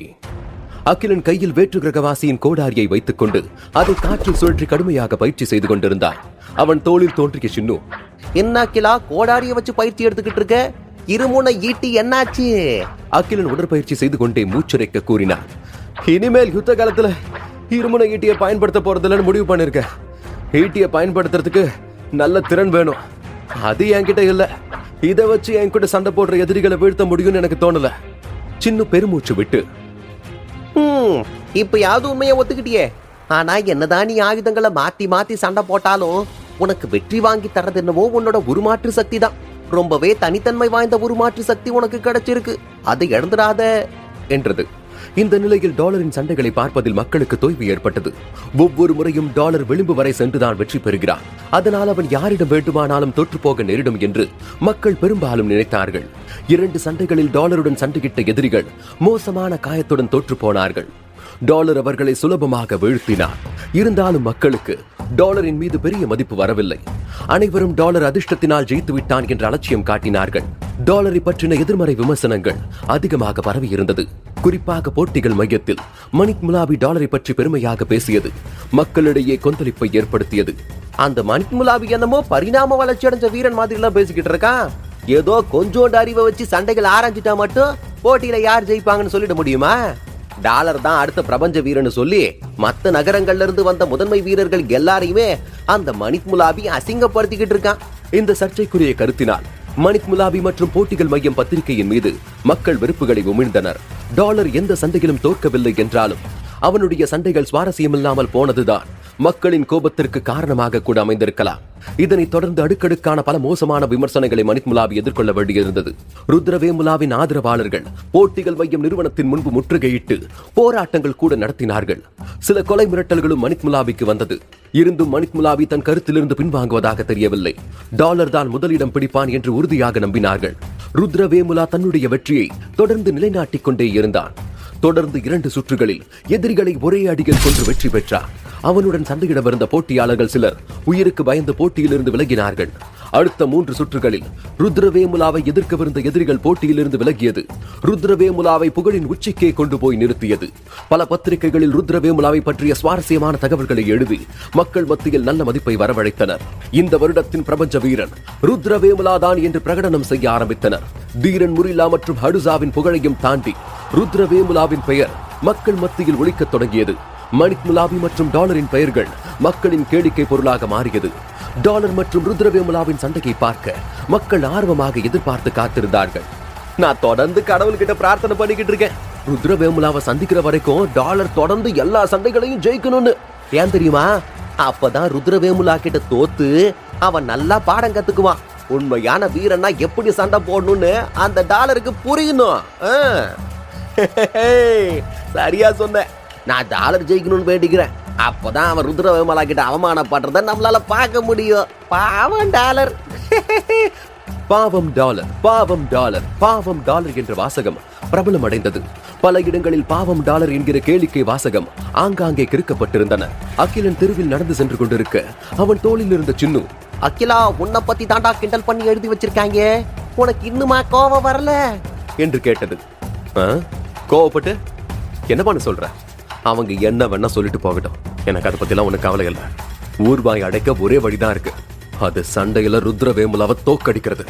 அப்புறம் யாரும் என்ன அதிர்ஷ்டசாலின்னு சொல்ல மாட்டாங்க, சிறந்த வீரன் தான் கூப்பிடுவாங்க என்று நம்பிக்கையுடன் கூறினான் டாலர். அப்ப ருத்ரவேமுலாவோட சண்டை போடுறத நினைச்சு நீ பயப்படலையா என்று கேட்டது சின்னு. நான் எதுக்காக பயப்படணும்? அவனை நான் வீழ்த்திடுவேன்னு எனக்கு நம்பிக்கை இருக்கு. அப்படியே அவன் என்ன ஜெயிச்சாலும் தீரன் முரிலா அவனை தோக்கடிச்சிருவான். அவனுக்காக அவன் பிரத்யேகமா என்னை வச்சு பயிற்சி செஞ்சுக்கிட்டு இருக்கான். ஆனா முரிலாவை சந்திக்கிறதுக்கு முன்னாடி அவன் ஹடுசாவை களத்துல சந்திக்கணும். அந்த மனுஷனுக்கு முன்னாடி அவெல்லாம் ஒண்ணுமே இல்லை என்றான். சின்ன குழப்பத்துடன் கேட்டது. அப்ப இந்த சண்டையில உனக்கு சவாலான போட்டியா நீ யாரதான் நினைக்கிற? நான் யுத்த களத்துல மோதக்கூடாதுன்னு நினைக்கிற வீரன் ஹடுசா தான். போட்டிகள் ஆரம்பிச்சதுல இருந்து நான் பல வீரர்கள் சண்டை போடுறதை கவனிச்சுக்கிட்டு இருக்கேன். அவங்க எப்படி சண்டை போடுறாங்க, அவங்களோட யுக்தி என்னங்கிறத பத்தி எல்லாம் பகுப்பாய்வு செஞ்சுக்கிட்டு இருக்கேன். எல்லாரையும் விட வலிமையான போட்டியாளனா ஹடுசா தான் இருக்கான். ஆனா அவன் ஏன் இன்னும் பிரபஞ்ச வீரன் ஆகலன்னு தான் தெரியல என்று யோசித்து குழம்பினான் அகிலன். அகிலன் தோளில் தோன்றிய சின்னு, உன்னோட கணிப்பு கிட்டத்தட்ட சரியாதான் இருக்கு. ஹடுசாவோட அமைதியும் நாகரிகமான உடல் மொழியும் அவன் யாருங்கிறத கணிக்க முடியாததா இருக்கு என்றது. ஹடுசா பங்கேற்ற எல்லா போட்டிகளையும் அகிலன் பார்வையிட்டான். எல்லா சண்டைகளிலும் ஹடுசா போராடி விளிம்பு வரை சென்றுதான் ஜெயித்தான். ஹடுசாவை எதிர்த்து சண்டையிட்ட அனைவருமே சிறந்த வீரர்களாகவும் இருந்தார்கள். அவர்கள் ஹடுசாவிடம் தோற்று போனார்கள். இது ஹடுசாவை பற்றி இன்னும் அதிகம் தெரிந்து கொள்ள வேண்டும் என்கிற ஆர்வத்தை அகிலனுக்கு தூண்டியது. ஹடுசா ரொம்ப வலிமையானவன். என்னோட உடல் வலிமை சண்டை போடும் யுக்தியை விட ஹடுசாவோடது சிறப்பானதா இருக்கு. நல்ல வேலை, முதல் 10 இடத்துக்கு போறதுக்குள்ள நான் அவனை சந்திக்க போறதில்ல என்று தனக்குத்தானே சொல்லிக் கொண்டான் அகிலன். தீரன் முரிலாவும் அகிலனும் தொடர்ந்து பயிற்சி செய்து கொண்டிருந்தனர். அகிலன் தாக்குதல்களை தடுத்துக் கொண்டிருந்தான் முரிலா. சில நாட்களுக்கு முன்பு தீரன் முரிலா ருத்ரவேமுலாவுடன் சண்டையிட நேர்ந்தார். முரிலாவுக்கு ருத்ரவேமுலாவை வீழ்த்துவது சவாலாக இருக்கப் போவதில்லை என்று ஹடுசா கூறியிருந்தான். அகிலனின் கருத்தும் அதுவாகத்தான் இருந்தது. டாலர் போட்டியில் சண்டையிடும் போது அவனை பிடிக்காத பார்வையாளர்கள் பாவம் டாலர், பாவம் டாலர் என்று கோஷம் போட்டார்கள். டாலரை எதிர்த்து சண்டை போட்டவர்கள் தோல்வியை ஒப்புக்கொண்டு மோசமான காயங்களுடன் உயிர் தப்பினார்கள். அகிலன் சில போட்டியாளர்களை தொடர்ந்து வீழ்த்தி முன்னேறிக் கொண்டே சென்றான். ஒரு நாள் டாலர் சண்டையில் ஜெயித்துவிட்டு மேடையிலிருந்து கீழே இறங்கினான். அப்போது ஹடுசா வேறொரு மேடையில் சண்டையிட்டு ஜெயித்துவிட்டு கீழே இறங்கினான். இருவரும் ஒருவரை ஒருவர் பார்த்துக் கொண்டார்கள். ஹடுசா டாலரை சந்தித்ததும் ஆச்சரியத்துடன் அவனை நெருங்கி வந்தான். ஹடுசா டாலரின் அருகில் வந்து, டாலர், மறுபடியும் உங்களை சந்திச்சதுல ரொம்ப சந்தோஷம். என் பேர் ஹடுசா என்று டாலரிடம் கை குலுக்கிக் கொண்டான் ஹடுசா. எனக்கும் உங்களை சந்திச்சதுல சந்தோஷம்தான். என் பேரு டாலர் என்று தன்னடக்கத்துடன் தன்னை அறிமுகப்படுத்திக் கொண்டான் டாலர். அதிகம் பேசாமல் ஹடுசா, இறுதி போட்டிக்கு என் கூட மோத தயாரா இருங்க என்று புன்னகையுடன் கூறிவிட்டு அங்கிருந்து புறப்பட்டான். டாலர் உட்பட அருகில் இருந்த மற்றவர்களும் அதிர்ந்தார்கள். இறுதிப் போட்டியில் ஹடுசா ருத்ரவேமுலாவை எதிர்க்கப் போவதாக சொல்லி இருந்தால் கூட பரவாயில்லை. ஆனால் டாலர் போன்ற ஒரு மோசடிக்காரன் இறுதிப் போட்டி வரை வருவான் என்று சொன்னது ஏற்புடையதாக இல்லை. ஐயோ, கன்றாவியான கற்பனையா இருக்கு. ஹடுசா போன வருஷம் 2வது இடம் தான் பிடிச்சாரு. அவருக்கு 2வது இடம் தான் சரியா இருக்கும். தொடர்ந்து அதே இடத்துல ஹடுசா இருக்கணும்னு வேண்டிக்கிறேன். ஏன்னா இந்த முறை முதல் இடத்தை ருத்ரவேமுலா அடைஞ்சிருவாரு. இத்தனை நாளா டாலரோட பேரத்தை மோசமா விமர்சனம் செஞ்சுக்கிட்டு இருந்தாங்க. இனிமேல் அவனுக்கு ஆதரவு தெரிவிச்ச ஹடுசாவோட பேரையும் நாரடிக்க போறானுங்க. நம்ம தலைவர் ருத்ரவேமுலா கிட்ட டாலரும் ஹடுசாவும் எப்படி கேவலமா தோத்து போக போறாங்கன்னு பார்க்கத்தானே போறோம். ஹடுசா ஒரு தலை சிறந்த வீரன். இறுதி போட்டியில் அவர் எதிர்க்கக்கூடிய நிகரான வீரன்னா அது ருத்ரவேமுலா மட்டும்தான். இதுவரைக்கும் 2வது இடமே பிடிச்சுக்கிட்டு இருக்கிற ஹடுசாவுக்கு இப்ப திடீர்னு முதல் இடத்து மேல ஆசை வந்துருச்சா? என்னதான் இறுதி போட்டியில வேமுலா வரலனா கூட அடுத்து தீரன் முரிலா இருக்காருல்ல. இப்படி ஹடுசாவை பற்றியும் டாலரை பற்றியும் வதந்திகள் தீயாய் பரவி கொண்டிருக்க இதை பற்றியெல்லாம் கவலைப்படாமல் ஹடுசா தன் நண்பர்கள் முரிலா மற்றும் யாஞ்சனபதியுடன் அமர்ந்து சந்தோஷமாக பேசி சிரித்து உணவருந்திக் கொண்டிருந்தான். அகிலன் கடவுளின் கை என்கிற நிகழ்பட ஆட்டத்தை பயிற்சி எடுத்துக் கொண்டிருந்தான். தீரன் முரிலாவுடன் பயிற்சி செய்யாத நாட்களில் கடவுள் கைகள் விளையாட்டை விளையாடுவதில் அகிலன் தனது முழு நேரத்தையும் செலவிட்டான். ஆனால் பரிணாம நிலை 4ஐ தாண்டி அவனால் செல்ல முடியவில்லை. எப்போதும் சிறு சிறு தவறுகள் செய்து முன்னேறாமல் இருந்தான். உடலமைப்பு மற்றும் திறன் இரண்டிலும் போதுமான வளர்ச்சி அடைந்து விட்டதை அவன் புரிந்து கொண்டான். மேலும் அவன் உடலில் வலுவேற்றிக் கொள்ள அவன் இன்னும் நிறைய புனித புள்ளிகளை சேகரிக்க வேண்டும். அதனால் அகிலன் கடவுளின் கைகள் விளையாடுவதை தற்காலிகமாக ஒத்திவைத்தான். அகிலன் தன் கையில் 2 சின்ன கத்திகளை வைத்து தனது நண்பன் கல்வன் சொல்லிக் கொடுத்தது போல கைகளை சுற்றி கத்தியை மறைய வைக்கும் வித்தையை பழகிக் கொண்டிருந்தான். கல்வனை போல துல்லியமாக வித்தையை செய்ய முடியவில்லை என்றாலும் கத்தியை மறைய வைத்து மறுபடியும் அதை கையில் வரவழைத்தார். அகிலன் தோளில் அமர்ந்திருந்த சின்னு தன் கைகளை தட்டி அவனை உற்சாகப்படுத்தியது. நீ நல்லா வித்த காட்டுறாங்களா? ஒருவேளை நீ சண்டையில கேவலமா தோத்துட்டேன்னு வச்சுக்க, கவலையே படாத. கைவசம் உன்கிட்ட ஒரு திறமை இருக்கு. குழந்தைகளுக்கு கேளிக்க பூங்காவில இந்த மாதிரி வித்த காட்டியே பொழைச்சிக்கலாம் என்றது. அகிலன் சின்னுவை முறைத்தான். உடனே சின்னு, முறைக்காத அகிலா, நீ இன்னும் வித்தைய நல்லா பயிற்சி எடுத்துக்கோ. அந்த கல்வன் இந்த வித்தைய எப்படி நம்பிக்கையோட செஞ்சான் பார்த்தல. அவன் கத்தி வரவழைக்கும் போது அவனோட கைகள் கொஞ்சம் கூட நடுங்கல. ஆனா உன்னோட கைய பாரு எப்படி உதறுதுன்னு. இன்னும் பயிற்சி வேண்டும் அகிலா உனக்கு என்றது. இதுல பயிற்சி எடுக்கலாம் எனக்கு இப்ப நேரம் இல்ல. நாளைக்கு போட்டிக்கு நான் தயாராக வேண்டியிருக்க. நான் போய் என்னோட ஆயுத பயிற்சி தொடங்க போறேன் என்றான் அகிலன். அகிலன் மேலும் தொடர்ந்தான். நாளைக்கு மட்டும் சண்டையில ஜெயிச்சிட்டேன்னா அதுக்கு அடுத்து நான் சண்டை போட போறது ருத்ரவேமுலாவோட தான். நான் அவனை தோக்கடிச்சதுக்கு அப்புறம் முதல் இடத்துக்குள்ள போயிடுவேன். ஹடுசாவை களத்துல சந்திப்பேன். அந்த நாளுக்காக தான் நானும் காத்துக்கிட்டு இருக்கேன்.